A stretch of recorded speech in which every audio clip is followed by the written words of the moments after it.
함께 겪고 있는 상황은 마치 계속되는 파도처럼 어느 것 하나 쉽게 끝날 것처럼 보이지 않고 있습니다. 이런 건 함께 겪어나가는 일이라고 하더라도 개인적으로 이제 유사한 일들이 겹치게 되면 더 마음이 힘들고 어렵지요. 한 가정에 어르신 편찮으신 것도 힘든데 자녀까지 입원을 하게 되는 경우가 있습니다. 재정적으로 쪼들리고 있는데 생각지 못한 큰 지출에 타격을 입는 가정도 있습니다. 하나 정도도 쉽지 않은 상황에서 두 개, 세 개 겹쳐 나갈 때 우리는 탄식할 수밖에 없고, 믿음을 가진 우리로서는 우리를 사랑하신다라고 하는 우리 하나님께서 과연 이와 같은 때에 무엇을 하고 계시는가 하는 의문을 제기합니다. 더불어 이런 상황에서 그렇다면 우리는 하나님의 백성으로서 어찌해야 하는가 하는 질문도 함께 하게 됩니다.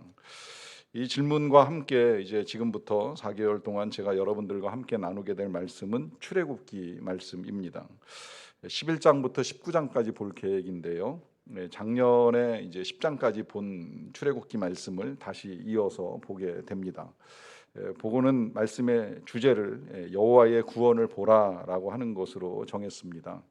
이 여호와의 구원을 보라라고 하는 건 이제 당시에 이스라엘 백성들에게 모세가 선포했던 말씀입니다. 그 당시 애굽을 떠나고 홍해를 건너고 또 광야로 들어가게 되는 이 이스라엘 백성들에게 모세가 자주 선포했던 말씀은 하나님의 구원을 보라 하시는 말씀입니다.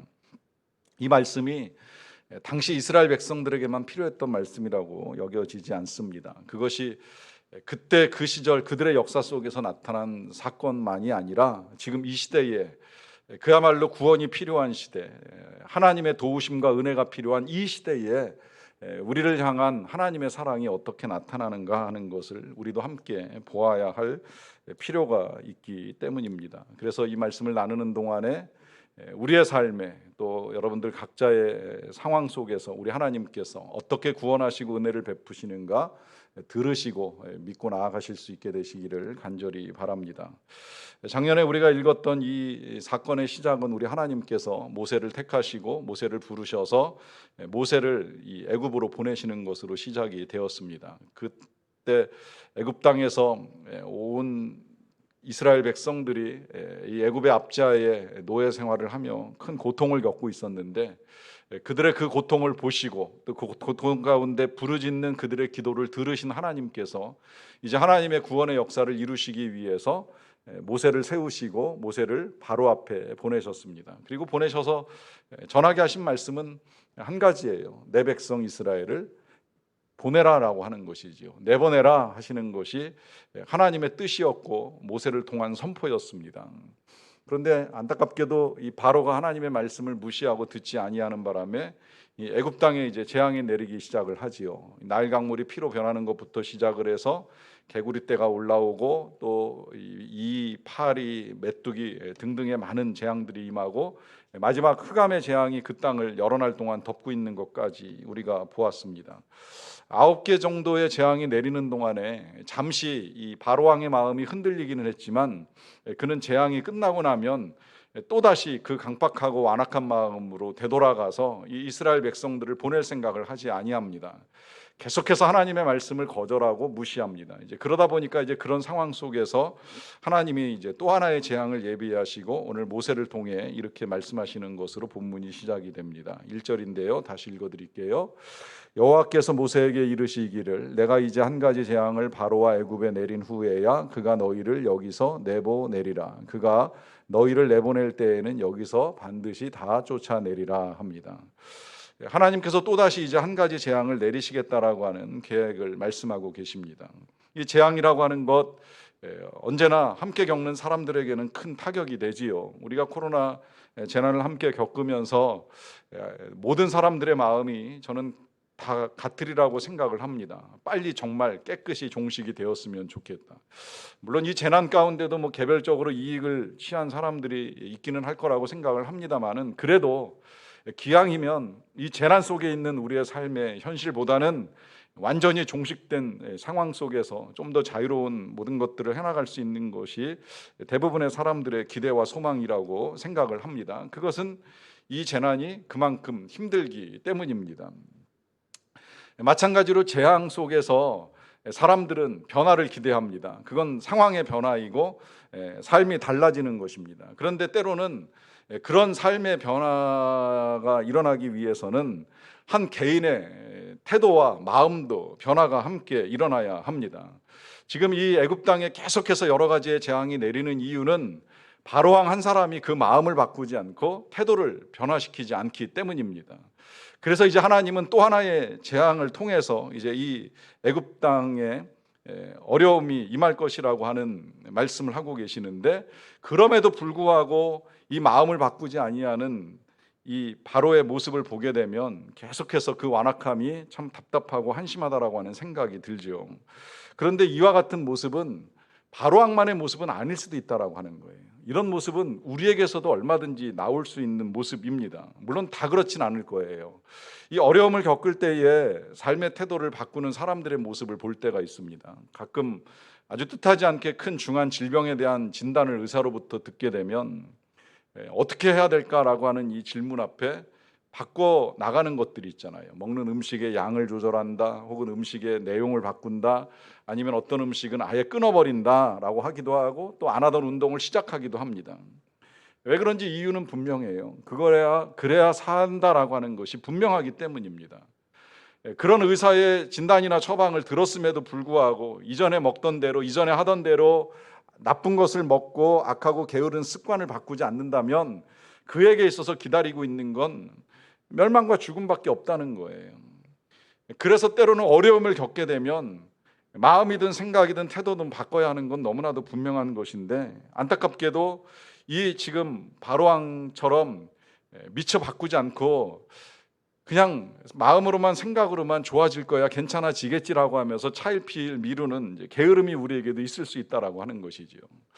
어떻게 보면 이게 이제 이 자유주의 시대의 개인의 문제라고 여길 수도 있다고 생각을 합니다만은, 뭐 질병에 있어서는 그야말로 개인의 선택이고 개인의 문제라고도 말씀드릴 수 있겠는데요. 그러나 이것이 하나님과의 관계에 있어서 우리 하나님께서 계속해서 말씀하심에도 불구하고 바꾸지 않는 일을 반복하게 될 때에 그것은 개인의 문제가 아니라 불순종의 문제이고 거역의 문제가 된다는 거예요. 그리고 그 불순종과 거역의 결과는 끝내 이렇게 재앙 아니면 패망밖에는 기다리고 있지 않다는 겁니다. 물론 하나님께서 한순간에 그 인생을 끝장내시거나 멸망하게 만드시지는 않지요. 그러다 보니까 지금 이 바로왕 같은 경우에도 우리 하나님께서 계속 모세를 보내시는 거예요. 재앙을 내리시기 전에도 경고 먼저 하시는 거예요. 이런 일이 일어날 것이다. 경고하고 재앙이 내리는 거죠. 이번 이 마지막 재앙도 갑자기 임하는 재앙이 절대 아니잖아요. 또 경고를 하시잖아요.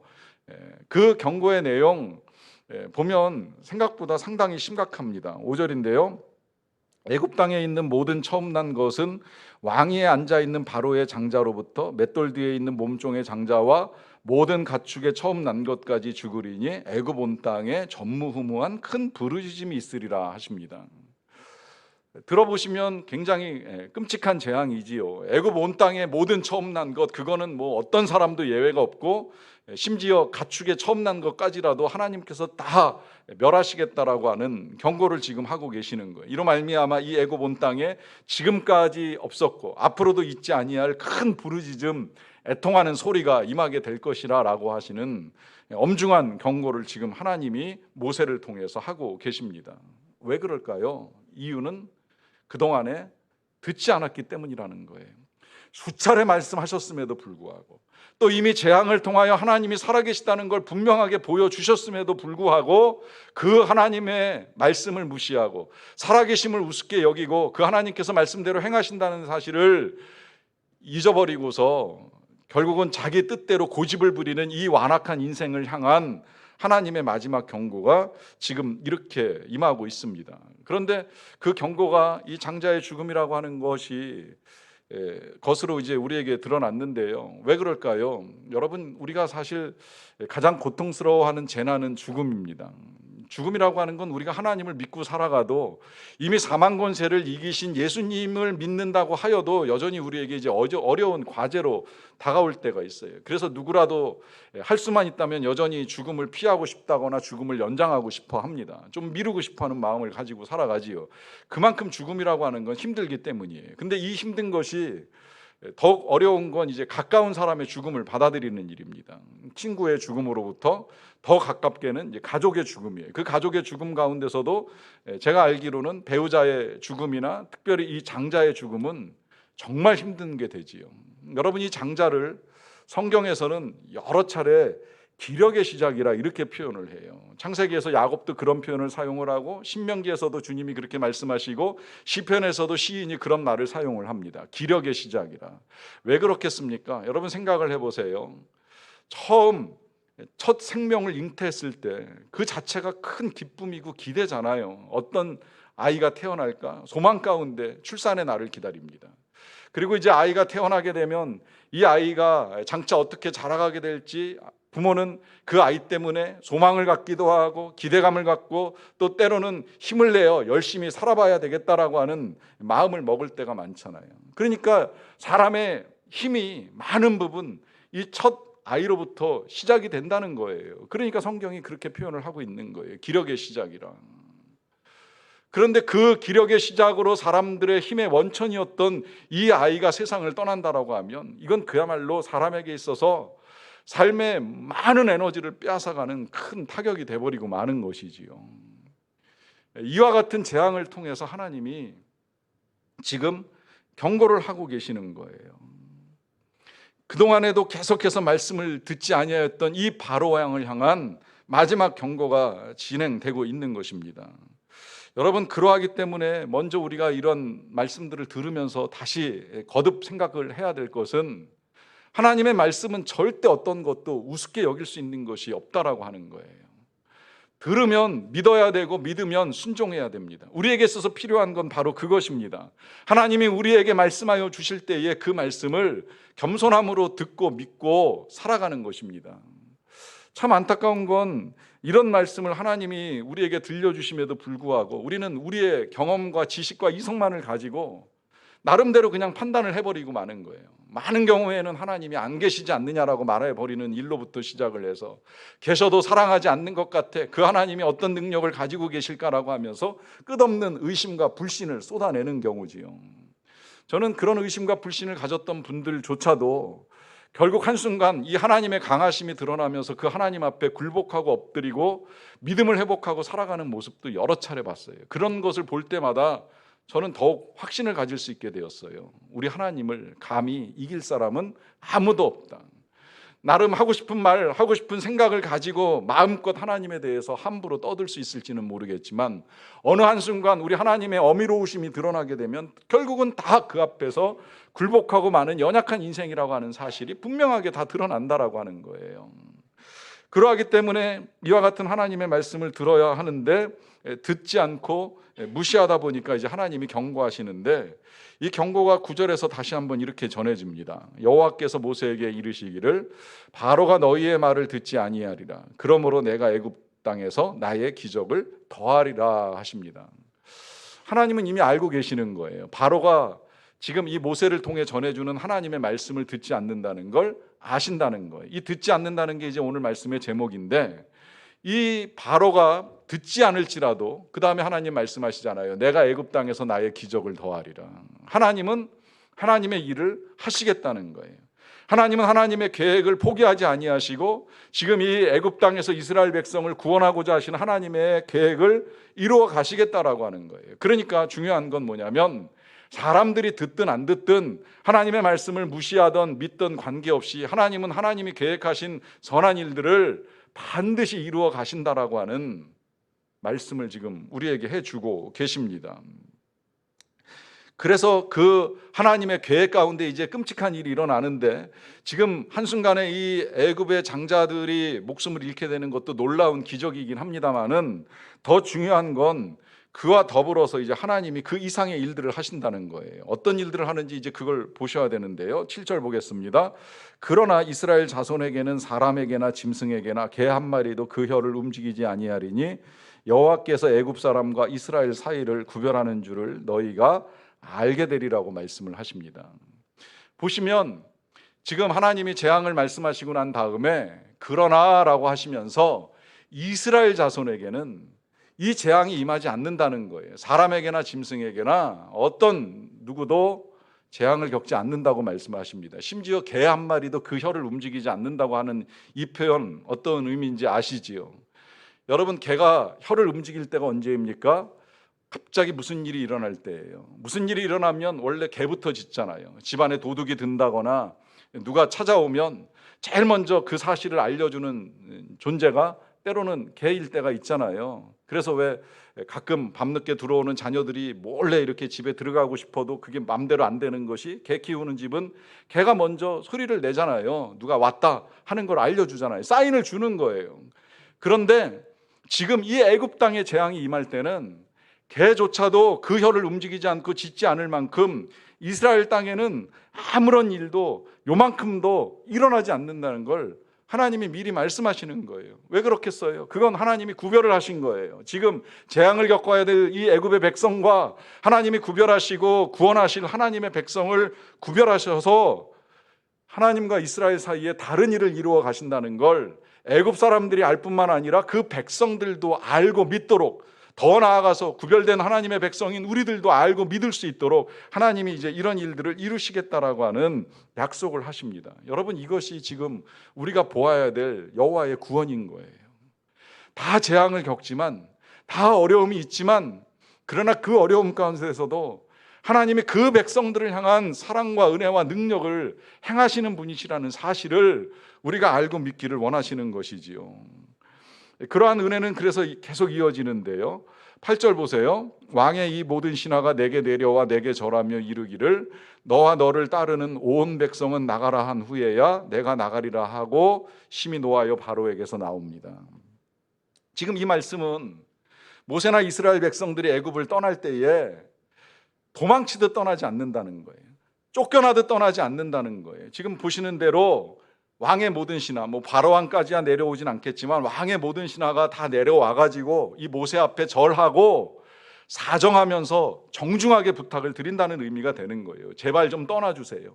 더 이상은 여기 우리와 함께하지 않으셨으면 좋겠습니다. 당신들의 말대로 제발 좀 떠나주시기를 간곡하게 부탁합니다. 이런 말을 하고 그 말을 들은 다음에 이제 모세와 이 백성들이 애굽을 떠나게 되리라 하시는 말씀입니다. 여러분, 참 이게 놀라운 일 아닙니까? 그동안에는 가서 그렇게 말하고 그렇게 재앙이 내려도 절대 보내려고 하던 사람들이 아니었어요. 그런데 이제는 부탁하고 사정해서 보낼 수밖에 없는 그런 상황이 이르게 될 것이라고 미리 지금 경고를 하는 거예요. 그런데 이런 기적이 여기서 또 끝나는 것이 아니라요, 거슬러 올라가서 2절 말씀 보세요. 백성에게 말하여 사람들에게 각기 이웃들에게 은금 패물을 구하게 하라 하십니다. 그러니까 이 말씀은 지금 이 이스라엘 백성들이 애굽 사람들을 찾아가서 은금을 달라고 요청을 하고 난 다음에 그것을 받아가지고 이제 이 이스라엘 백성들이 떠나게 될 것이다 라고 하는 말씀을 하시는 거예요. 자, 왜 그럴까요? 여기 참 여러 가지 이유가 많이 들어 있습니다. 먼저는 지금 이 이스라엘 백성들은 애굽 사람들의 은금 패물을 강탈해 가는 거 아니에요? 제가 그런 질문도 받게 되었었는데 혹시나 이제 협박하고 위협해서 찾아가는 거 아니냐고 하는데 절대 그런 거 아닙니다. 그런 표현은 성경에 나와 있지 않고요. 오히려 그 또한 정중하게 말하는 거예요. 당신들 가지고 있는 은금 패물을 주십시오. 그런데 이 애굽 사람들이 쉽게 꺼내 놓습니다. 왜 그럴까요? 마지막 재앙을 겪고 난 다음에 진짜 모세와 하나님께서 얼마나 무서운 분이신 걸 알게 된 거죠. 그리고 그들의 인도하심을 받는 이 이스라엘 백성들 함부로 건드릴 수도 없거니와 그들의 명령을 듣지 아니하면 어떤 일을 겪을지 모르는 두려움이 자연스럽게 그들로 하여금 은금 패물을 꺼내놓게 만드는 거예요. 그런데 이것이 그냥 단순히 이스라엘 사람들이 취해가지고 가는 것이 아니라는 거예요. 그들은 그동안에 못 받았던 노예로서의 삭스를 받는 겁니다. 그동안의 많은 억압과 착취 속에 제대로 얻지 못하였던 그들의 보수를 지금 하나님이 다시 다 돌려주시는 일들을 이루어 가시는 것이지요. 더더군다나 우리 하나님은 노예를 내보낼 때에 보내는 원칙을 신명기 말씀에서 분명하게 우리에게도 가르쳐 주셨어요. 절대 그냥 보내지 말라는 거예요. 7년 기간을 채웠으면 반드시 필요한 재산을 채워서 보내라고 당부하십니다. 이유가 분명해요. 그냥 보내면 자유로운 사람이 절대 그 자유를 못 누립니다. 여러분이 자유라는 게 재정 없이 자유로워질 수가 없잖아요. 그러니까 우리가 지금 이 자유로운 세상에서도 재정의 풍요를 기대하고 소망할 때가 많잖아요. 노예 생활하다가 자유는 얻었는데 쓸 재산이 하나도 없으면 이 사람 할 수 있는 건 그야말로 또 종되는 거 아니면 도둑질밖에 없는 거예요. 그러니까 주인에게 부탁을 하는 거예요. 종을 내보낼 때에는 필요한 재산을 채워서 내보내라. 지금 이 이스라엘 백성도 마찬가지예요. 그냥 나가면 굶어 죽기 딱 쉬운 거죠. 그러니까 하나님이 그냥 보내지 못하게 하시고 받아서 가게끔 하시는 거예요. 그 받는 것도 부당한 걸 받는 것이 아니라 그동안에 밀렸던 거, 못 받았던 거 다 챙겨가지고 가게 하시는 것이지요.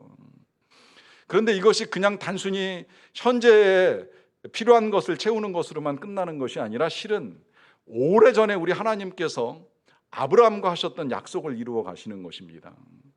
지금 이 출애굽의 사건은 하나님이 이미 400여 년 전에 그의 조상인 이 아브라함하고 하신 말씀을 이루어 가시는 과정인데, 그 약속하신 말씀 중에 이런 말씀이 창세기 15장에 기록되어 있어요. 여호와께서 아브라함에게 이르시되 너는 반드시 알라 네 자손이 이방에서, 이게 애굽이잖아요, 이방에서 객이 되어 그들을 섬기겠고, 실제 종으로 섬겼어요. 그들은 400년 동안 내 자손을 괴롭히리니 그들이 섬기는 나라를 내가 징벌할지며, 그래서 재앙이 내리는 거죠. 그 후에 내 자손이 큰 재물을 이끌고 나오리라 그래요. 여기 미리 말씀하신 거예요. 빈손으로 나오지 않는다. 그냥 나오는 것이 아니라 큰 재물을 이끌고 나오리라. 그 옛날 400년 전에 아브라함에게 하신 그 약속을 이제 하나님이 이루시면서 실제로 이 말씀대로 이 모든 이스라엘 백성들이 하나님이 취하게 하시는 풍성한 재물을 가지고 나오게 하시는 것을 오늘 이루어 가십니다. 여기서 이제 더 나아가서 또 이렇게 가지고 나오게 하시는 이유가 또 더 있어요. 그건 뭐냐면, 그건 이스라엘 백성들이 자유를 얻는 목적과도 연결이 되어 있는데, 지금 이들이 애굽을 떠나 나오는 건 그냥 그동안의 종생활을 끝내는 수준이 아닌 거예요. 여기 중요한 이유가 하나 있어요. 그것은 하나님을 예배하는 겁니다.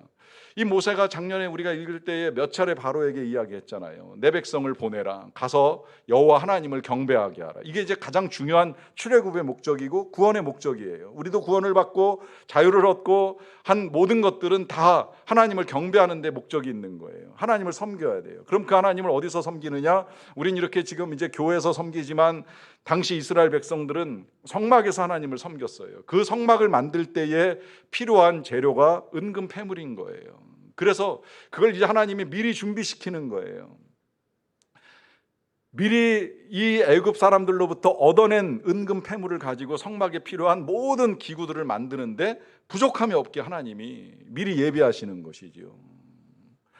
뿐만 아니라 이 은금 패물은 이제 나중에 이 이스라엘 백성들이 광야를 지나서 가나안 땅에 들어가기 전에 다른 나라를 이렇게 통과해야 되거든요. 그 통과할 때도 양식이 필요하고 물이 필요하잖아요. 근데 그걸 그냥 얻어먹거나 뺏어 먹을 수는 없는 거잖아요. 그러니까 이제 모세가 거기 통과할 때 자신 있게 이야기를 해요. 필요하다면 우리가 돈 주고 사 먹을게. 지나가게 해다오.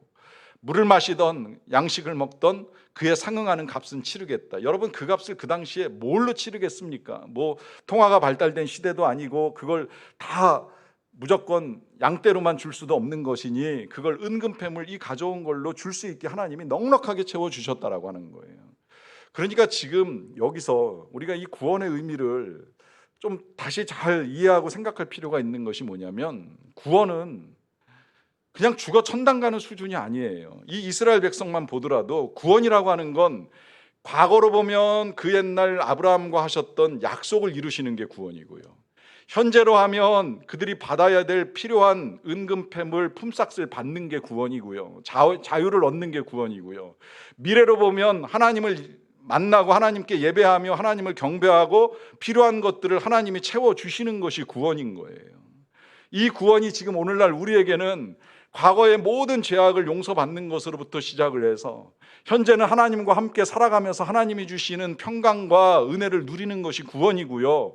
미래에는 천국에서 그 잔치 가운데 정말 풍성한 하나님의 사랑과 기쁨을 영원토록 누리는 것이 구원인 거예요. 그러니까 이 구원은 과거로부터 현재 미래에까지 이르는 하나님의 그 사랑이 드러나는 것이고, 그 사랑은 자유를 얻는 수준에 머무는 것이 아니라는 거예요.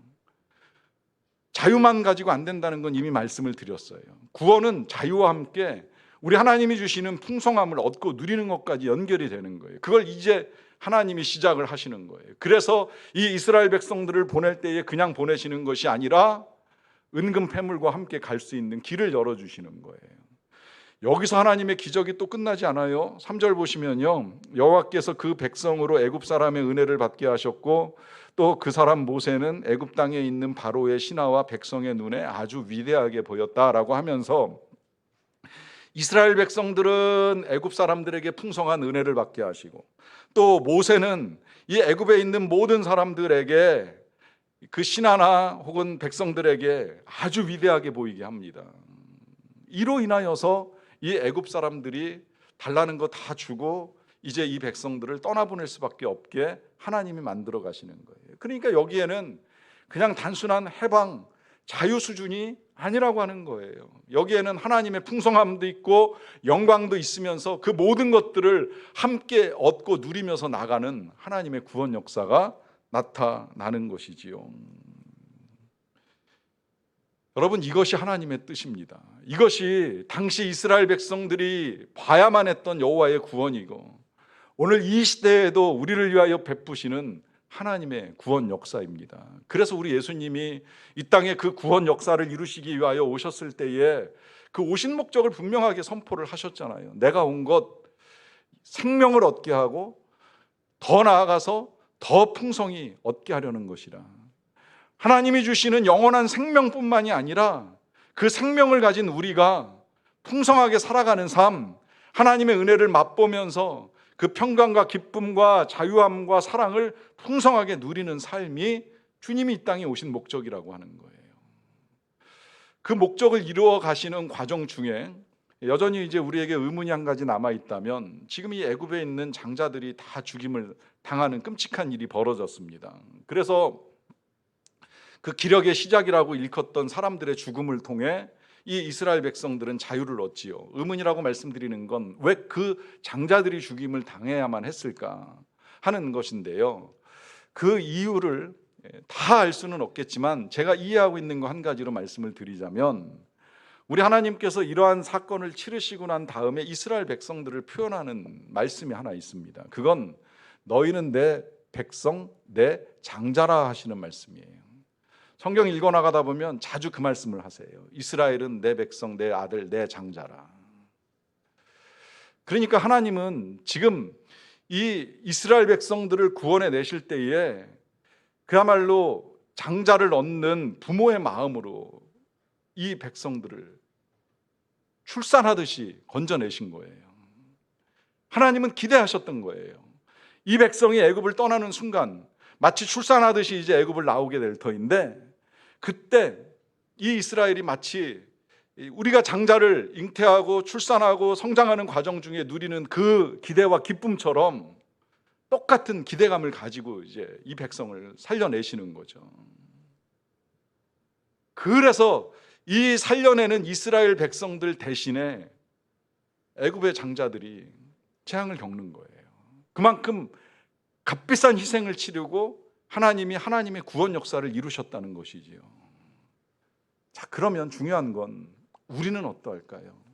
우리는 어떤 값을 치르시고 하나님이 우리를 건져내셨을까요? 어떤 값을 치르시고 우리를 구원하실까요?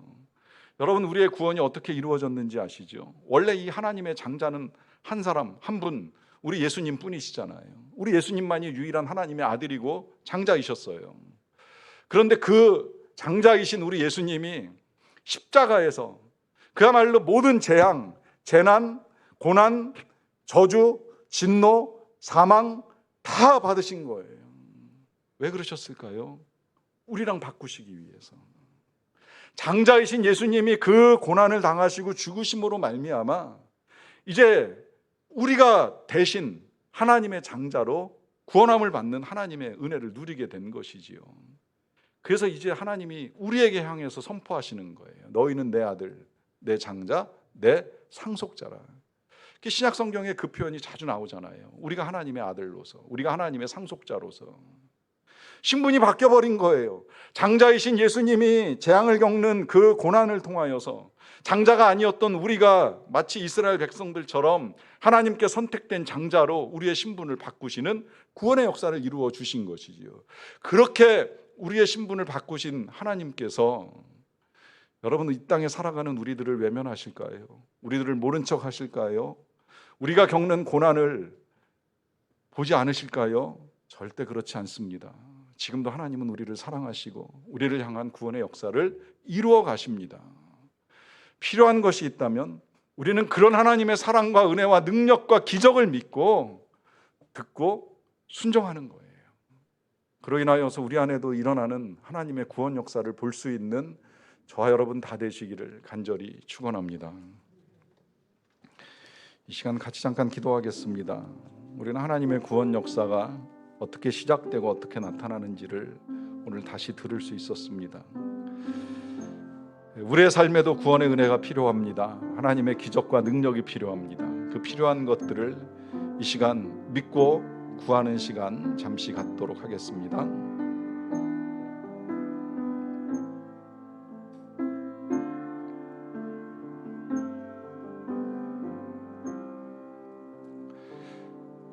하나님의 크신 은혜와 사랑을 감사합니다. 우리를 구별하시고 택하시고 구원하시기로 계획하시고 그 계획을 이루어 가시기 위하여 선한 일들을 이루시는 하나님의 사랑과 능력으로 말미암아 감사를 드리옵나이다. 우리에게도 그와 같은 구원의 은혜가 임하기에 너희는 여호와의 구원을 보라 하시는 말씀을 듣고 믿으며 순종하며 주님만을 신뢰하며 나아갑니다. 주님, 선한 일들을 이루어 주시옵소서. 예수님의 이름으로 기도하옵나이다. 아멘. 함께 찬